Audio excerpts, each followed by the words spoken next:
পিতা মাতাকে যে ভালোবাসবে না এবং তাদের খেদমত করে জান্নাত লাভ করতে পারবে না, এই সন্তানদেরকে নবী সাল্লাল্লাহু আলাইহি ওয়াসাল্লাম অভিশাপ দিয়েছেন।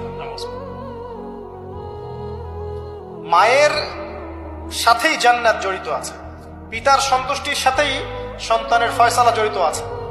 তো পিতা মাতাকে যে বৃদ্ধ অবস্থায় পেল, তাদের খেদমত করে জান্নাত লাভ করতে পারলো না, এদের জন্য ধ্বংস। নবী সাল্লাল্লাহু আলাইহি ওয়াসাল্লাম বলেছেন আমিন।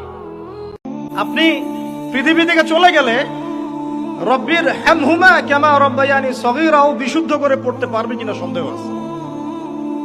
দোয়া করে রব্বির হামহুমা কামা রাব্বায়ানি সাগীরা, এই একটা বাক্যের মধ্যেই 5টা 6টা ভুল হলো।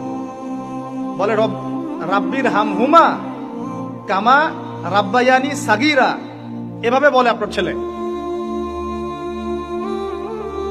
ব্যর্থ পিতা আপনি, একজন ব্যর্থ পিতা।